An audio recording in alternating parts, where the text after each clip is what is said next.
Hello and welcome to our show. I'm Ginny Smith. And I'm Nidhi Gupta, and we're coming to you from Cambridge TV. Over the coming weeks, we're going to be bringing you the best in research from around Cambridgeshire and beyond. This is Bright Club, the thinking person's variety night. Join us to see Cambridge academics take to the stage for the very first time to try their hand at comedy alongside the professionals. We're at the Cambridge Graphene Centre, part of the University of Cambridge Department of Engineering, to find out about graphene. What is it? Where does it come from? And what can it be used for? Later, we'll be checking out the world's thinnest DJ decks, as well as pictures that make music. But first, we talk to Andrea Ferrari, Professor of Nanotechnology and Director of the Cambridge Graphene Centre, to find out what exactly graphene is and what makes it so special. This is screen printed, and it's carbon ink that's been screen printed, and it has an adhesive on as well, so it's sticky. If you touch this poster,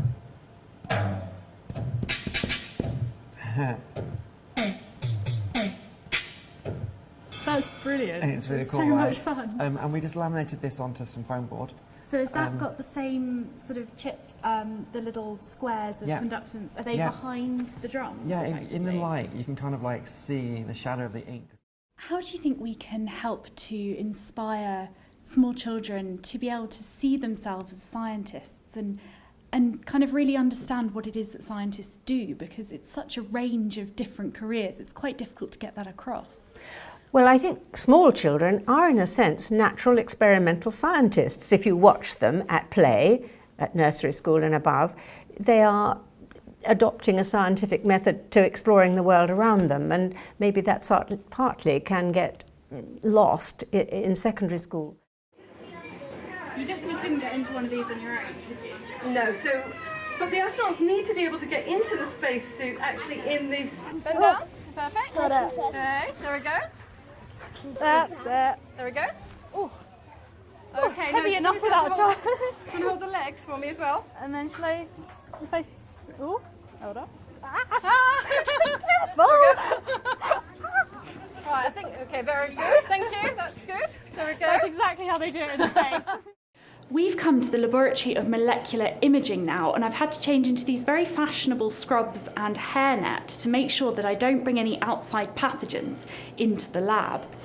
Thomas, what exactly is it you do here? It looks very exciting. We develop certain drugs which are beneficial against heart attack. But you have to imagine that the heart of a mouse is about the size of my fingernail of my small finger, and it beats about 600 to 800 times a minute. Wow. So it's highly magnified and also slowed down to see anything. And that allows you to actually see how the blood is flowing in and out? Yes, and especially how the heart is pumping. I had an MRI scan of my brain once. Is this a similar technique? This is exactly the same. It's just the size is different. Certain software is different because obviously a heart beats, so we have to make sure that the pictures are adequate while the brain just sits there. So the software is different, but other than that, it's exactly the same how a patient would undergo an MRI. Yes. It is pretty incredible to think that so much work and research has gone into something we all take for granted. And thinking to the future, it'll be really interesting to see how some of these amazing techniques can help us solve some of the huge problems that we're facing in the world today.